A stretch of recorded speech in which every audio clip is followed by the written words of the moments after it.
예, 지난 시간에 이어서 계속 하나님의 천지 창조의 비밀, 천지 창조 중에서 오늘은 여섯째 날 어떤 천지 창조 사역을 하셨는지 강론하도록 하겠습니다. 먼저 주님 가르쳐 주신 기도로서 시작하도록 하겠습니다. 하늘에 계신 우리 아버지여, 이름이 거룩히 여김을 받으시오며 나라의 마옵시며 뜻이 하늘에서 이루은 것 같이 땅에서도 이루어지이다. 오늘날 우리에게 일용할 양식을 주옵시고 우리가 우리에게 죄 지은 자를 사하여 준 것 같이 우리 죄를 사하여 주옵시고 우리를 시험에 들게 하지 마옵시고 다만 악에서 구하옵소서. 대개 나라와 권세와 영광이 아버지께 영원히 있사옵나이다. 아멘. 예, 지난 시간에 우리가 첫째 날 하나님이 이틀 만드시고 또 둘째 날 물과 물 사이에서 우주 공간을 만드시고 셋째 날 지구를 창조하시고 넷째 날 해와 달과 별들을 창조하시고 다섯째 날에는 어류와 조류를 창조하시고 특별히 물에게 생물들, 즉 살아있는 모든 동식물들에게 니는 먹여 살리라, 그렇게 번성케 하고 살리라는 명령을 주셨음을 우리가 공부했습니다. 오늘은 하나님의 창조 사역 맨 마지막 날 6일 여섯째 날입니다. 제가 창세기를 읽도록 하겠습니다. 창세기 1장 24절에서 28장까지의 말씀을 제가 봉독하도록 하겠습니다. 하나님이 가라사대 땅은 생물을 그 종류대로 내되 육축과 기는 것과 땅의 짐승을 종류대로 내라 하시고 그대로 되니라. 하나님이 땅의 짐승을 그 종류대로, 육축을 그 종류대로, 땅에 기는 모든 것을 그 종류대로 만드시니 하나님 보시기에 좋았더라. 하나님이 가라사대 우리의 형상을 따라 우리의 모양대로 우리가 사람을 만들고 그로 바다의 고기와 공중의 새와 육축과 온 땅과 땅에 기는 모든 것을 다스리게 하자 하시고 하나님이 자기 형상 곧 하나님의 형상대로 사람을 창조하시되 남자와 여자를 창조하시고 하나님이 그들에게 복을 주시며 그들에게 이르시되 생육하고 번성하여 땅에 충만하라. 땅을 정복하라. 바다의 고기와 공중의 새와 땅에 움직이던 모든 생물을 다스리라 하시니라. 예, 여섯째 날은 하나님께서 땅의 짐승, 즉 육상 생물을 만드신 날입니다. 그죠? 그리고 맨 마지막에 사람을 창조하셨습니다.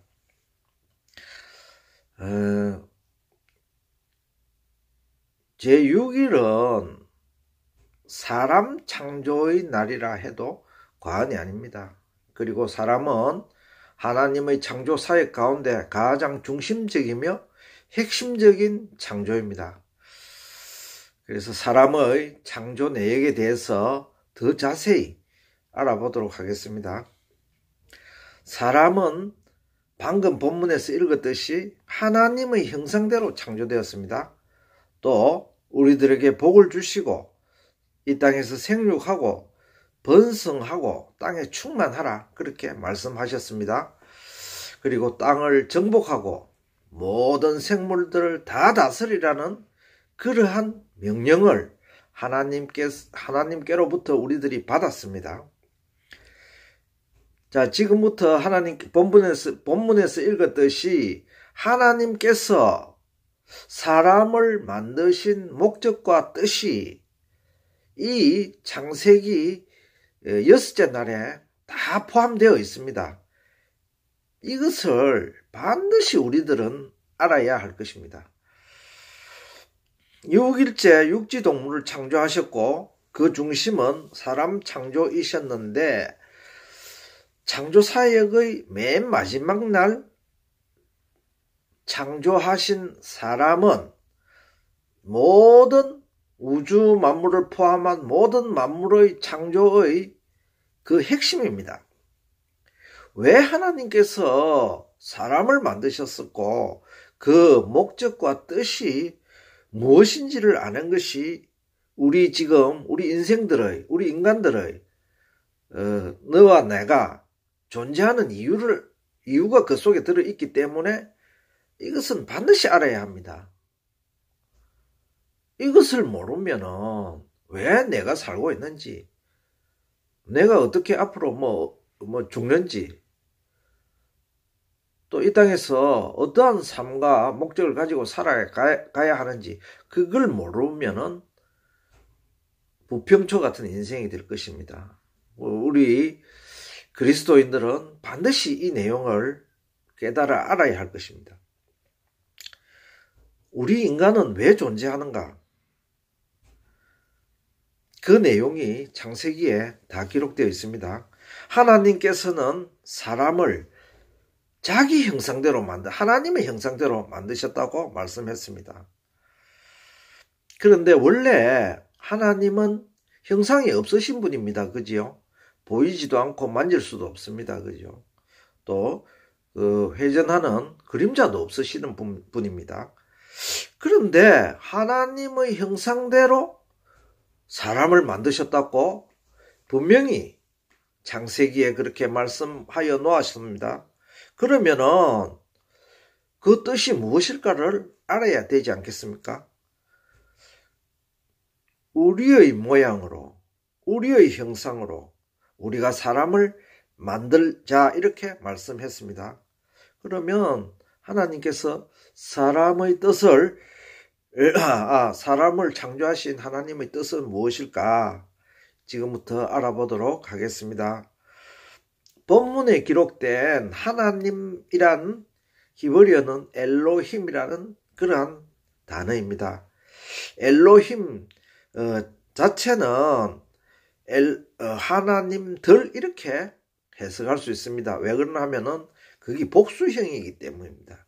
그래서 그 하나님들 이렇게 말할 수 있는데, 그러면은 우리는 여태까지 하나님은 유일하신 하나님 한 분뿐인 줄 알고 여태까지 신앙생활을 해왔지 않습니까? 천상의 내용은 우리가 자세히 잘 모릅니다. 자, 그래서 시편 82편 1절 말씀을 제가 봉독하겠습니다.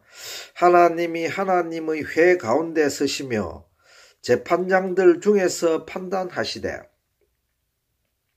하나님이란 뜻 중에서 여기 내용에 하나님이 하나님의 회, 하나님의 군중, 하나님의 모임, 그런 말하자면 우리 사람으로 치면 회의가 있었다 이거죠.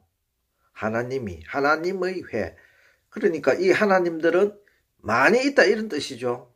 이것을 따로 번역하면은 신들이란 말입니다. 신들. 근데 신들, 여기 또 재판장들 중에서, 재판장도 그 히브리어의 그 어원에 따르면은 하나님이란 뜻이 있습니다. 재판장이라는 게 하나님이 결국 재판하시기 때문에 그렇죠.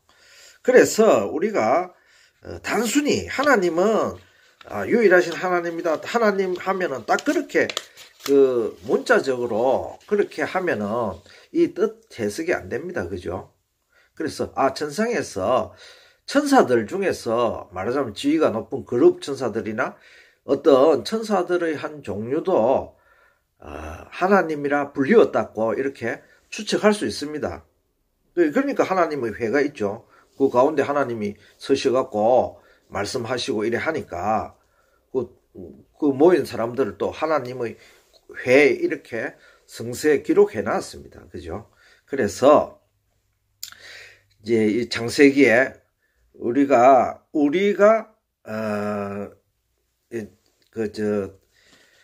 사람을 창조하자 이렇게 하나님이 가라사대 우리의 형상을 따라 우리의 모양대로 우리가 사람을 만들자 이렇게 했습니다. 그죠?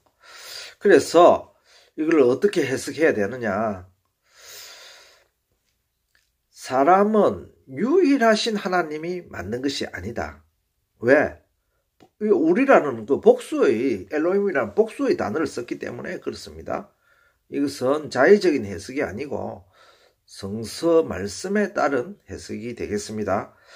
그럼 복수의 하나님들이 만드셨다고 해석해야 되는데, 이 말씀을 우리가 다 알다시피 히브리인들의 사상은 지금 기독교가 히브리인의 그 유일 사상, 하나님을 세상에서 유일한 신밖에 없다고 생각하는 그러한 사상을 가진 사람들이 히브리인, 즉 이스라엘인들입니다. 그 이스라엘인들의 모태에서 난 뿌리가 지금 그리스도교입니다. 우리도 유일하신 하나님을 믿고 있습니다. 그죠? 많은 신들을 믿는 게 아니고. 그런데 이 말씀을 어떻게 해석해야 성경의 뜻을 해치지 않고 해석할 수 있을까? 이게 잠깐 우리들이 연구하고 또 묵상해야 안 되겠습니까? 우리라는 단어로 흔히들 삼위일체 하나님을 이야기하지만은 이 해석은 매우 위험하고 섣부른 해석입니다. 즉 엘로힘이라는 복수형의 하나님 속에는 삼위일체란 뜻이 없습니다. 그렇게 단정 지을 수 있습니다. 왜냐하면 성경의 근간을 이루는 히브리 신앙에서는 유일신을 숭배하며 그 어떤 신도 용납하지 않습니다. 히브리 사상은. 그리고 히브리 사상은 유일신과 그 유일신을 대신할 메시아론으로 이루어진 사상입니다. 우리는 하나님을 믿고 하나님을 대신하실 메시아가 이 땅에 와서 우리들을 구원해 주신다. 이것이 히브리인들의 사상이고 성경의 근간입니다. 그래서 이 근간을 해치지 않고 해석이 가능해야 되겠습니다. 자, 우리가 성서를 통하여 그러면은 유일하신 성부 하나님이시죠. 여호와 하나님과 동일하게 숭배의 대상이 된 분이 누가 있습니까? 우리가 다 알다시피 우리가 지금 믿고 있는 예수 그리스도 그분이십니다. 메시아이십니다. 그래서 이제 우리가 그 대한 답을 성서를 통해서 유추해 보도록 하겠습니다. 이사야서 9장 6절을 제가 봉독하도록 하겠습니다. 이는 한 아기가 우리에게서 낳고 한 아들을 우리에게 주신 바 되었는데 그 어깨에는 정사를 메었고 그 이름은 기묘자라 모사라 전능하신 하나님이라 영존하시는 아버지라 평강의 왕이라 할 것입니다. 우리가 이사야서 9장 6절의 말씀에 의하면 우리에게 한 아기를 주셨습니다. 그 아기는 바로 예수 그리스도십니다. 예수 그리스도를 어떻게 표현했는가 하니까 전능하신 하나님이라 이렇게 표현했습니다. 또 영존하시는 아버지라고 표현했습니다. 그 다음에 어깨에 정사를 메었고 기묘자라 이렇게 표현했죠. 그러니까 이분은 바로 아버지와 같다. 아버지의 분신이다. 한 아기가 이 세상에 났는데, 즉 그리스도가 이 땅에 오셨는데 그 그리스도는 아버지와 같은 분이다. 그렇게 말씀에 기록해놨습니다. 또 빌립보서 2장 6절을 제가 봉독하겠습니다. 그는 근본 하나님의 본체이시나, 이건 예수님을 표현할 적에 바울 사도께서는 하나님의 영감을 받아서 기록한 빌립보서에 그렇게 주님을 그렇게 기록했습니다. 그는, 예수님은 근본 하나님의 본체이다. 그렇게 기록했습니다. 또 히브리 1장 3절에는 이렇게 말씀하셨습니다. 이는 하나님의 영광의 강체이시요 그 본체의 형상이시니라. 예수님을 이렇게 기록해놨습니다. 고린도후서 4장 4절에는 그리스도는 하나님의 형상이니라 이렇게 기록했습니다. 따라서 이 성서 말씀에 의하여 여기에 창세기에 기록된 우리들이 창조했다. 우리들이 이 모든 것을 사람을 창조하고 만물을 창조하고 우리가 이렇게 하자 이래서 한 내용은 하나님과 즉 성부이신 여호와 하나님과 그 아들이신 성자이신 예수 그리스도라고 결론을 내릴 수밖에 없습니다. 딴 분은 이렇게 창조 사역을 하실 분도 없고 또 그 뒤에 우리가 성서를 따라서 이렇게 결론이 날 수 있습니다. 그래서 우리라는 이 창세기에 1장에 기록된 우리라는 말은 엘로힘이라는 말은 바로 성부 하나님과 성자 하나님 즉 예수님과 하나님이시다. 이렇게 결론을 지을 수 있습니다. 이것은 성서 말씀이십니다. 자, 더 첨언하면은 주님이 그러면은 창조를 하셨나? 그에 대해서 우리가 성경 말씀을 따라서 우리가 증거를 삼아 보도록 하겠습니다. 잠언 8장 30절에는 이런 말씀이 기록되어 있습니다. 내가 그 곁에 있어서 창조자가 되어 날마다 그 기뻐하신 바가 되었으며 이 잠언 8장 30절에 기록된 그는 지혜입니다. 지혜는 우리가 그 예표적인 그 상징적이며 예표적인 단어인데 이 지혜는 예수님으로 표현되어 있습니다. 지혜가. 그래서 그 예수님이 창조자가 되어서 창조자는 걸 만든다는 거죠. 창조자가 됐단 말이죠.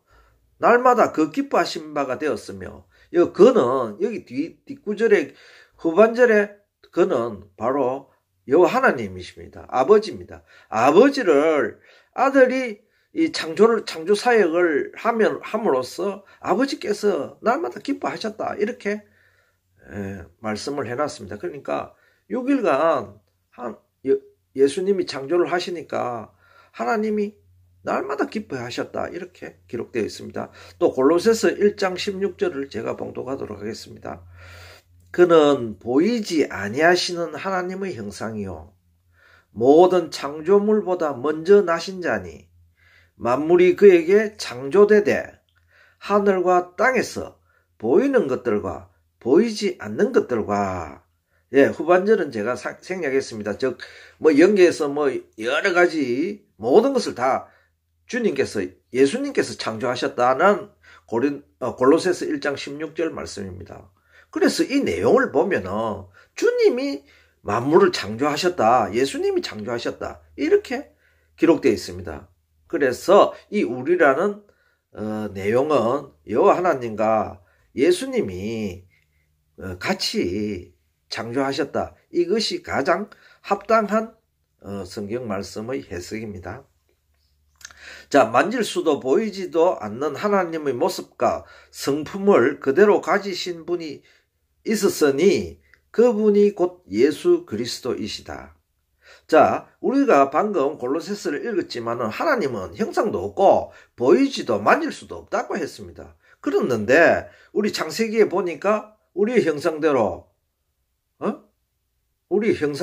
그 하나님의 형상대로 사람을 창조하자 이래 해서 창조가 됐습니다. 그러니까 이게 좀 모순이 아니습니까? 그죠? 하나님은 형상도 없으시고 만질 수도 없는 분인데 이렇게 우리 형상대로 하자 하니까 그럼 이 형상은 과연 누구일까? 우리가 성서를 통해서 우리 인간의 견해가 아니고 성서를 통해서 이 내용을 성경을 해석을 해야 됩니다.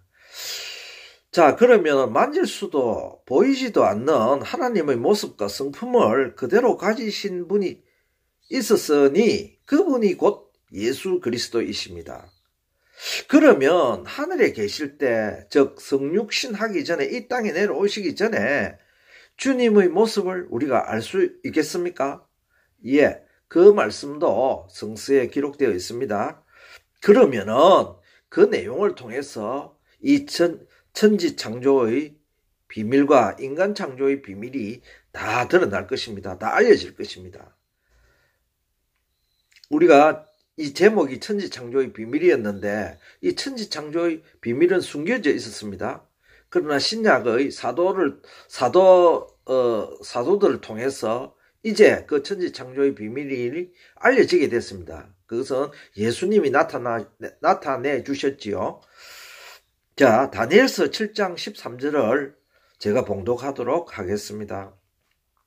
내가 또 밤 이상 중에 보았는데 인자 같은 이가 하늘 구름을 타고 와서 옛적부터 항상 계신 자에게 나와 그 앞에 인도되매, 이렇게 다니엘이 봤습니다. 그죠? 이상 중이라는 것은 현실 세계가 아니다 이거죠. 하늘 세계를 봤다. 이 뜻이 이상입니다. 이상 중에 봤는데 인자 같은 인자는 사람의 아들로 표현할 수 있습니다. 즉 사람으로 표현할 수 있습니다. 사람 같은 사람이 하늘 구름을 타고 와서 옛적부터 항상 계신 자에게 나와 그 앞에 있는 옛적부터 항상 계신 자는 하나님 아버지입니다. 그런데 천상에서 다니엘이 본 그 내용을 보니까 사람과 같은 예수님이 형상이 사람과 같았다, 이렇게 기록되어 있습니다. 또 있습니다. 계시록 14장 14절 제가 봉독하도록 하겠습니다. 또 내가 보니 흰 구름이 있고 구름 위에 사람의 아들과 같은 이가 앉았는데, 이제 천상 내용에서는 사람과 꼭 같다 이렇게 표현하지는 않았습니다. 인자, 사람의 아들, 이건 똑같은 말인데 사람과 같은 이가 있었다 이렇게 표현해놨습니다. 이 표현은 성경 한 구절만 나오는 게 아니고 천상 세계의 예수님을 표현할 적에 많은 구절이 이런 표현이 있었습니다. 사람과 같았다. 그러면은 우리가 생각하기에는 우리 사람과 같았다. 우리 인간이 먼저니까 우리 입장에서는 그렇게 생각할 수 있겠습니다만은, 이거는 우리 인간이 창조되기 이전에 천상의 세계입니다. 하늘 세계이기 때문에, 그러면은 하늘 세계에서 예수님이 사람의 모습을 하셨으니까 이걸 천지창조에 대입시켜 보면은, 이 말씀을 적용시켜 보면은 우리의 모습대로 우리가 사람을 창조하자 이래 하셨으니까 예수님의 모습입니다. 바로 우리 사람이, 지금 사람이. 그래서 사람이 굉장히 중요하고 모든 우주의 중심이 된다는 말씀입니다. 이 말씀은 아주 합리적이며 타당하고 올바른 해석이라고 저는 확신합니다. 주님께서는 하늘에 계실 때도 인자 같은 이로 계셨다는 말씀은 너무나도 중요합니다. 왜냐하면 그 말씀 속에 인자 같은 이로, 즉 예수님의 형상을 따라서 우리가 사람이 창조됐다는 내용은 바로 하나님께서 우리 사람을 창조하신 창조 목적과 우리가 존재하는 살아있는 이 이유가 그 속에 다 들어있기 때문입니다. 우리 인생들은 왜 태어나서 왜 죽는 줄을 여태 몰랐습니다. 하나님께서 이렇게 말씀해 주시지 않았으면은 저 또한 몰랐을 겁니다. 그러나 성서를 통하여 우리가 창세기를 읽고 깨달음으로 말미암아 이제 우리의 존재 목적과 존재 이유를 알게 되었습니다. 그죠? 그것이 비밀이죠. 천지창조의 비밀이죠. 그래서 그 비밀이 이제 신약시대에는 예수님을 통하여 사도들을 통하여 우리에게 명확하게 낱낱이 다 알려주고 계십니다. 그러면은 잠깐 쉬었다가 이어서 말씀하도록 하겠습니다.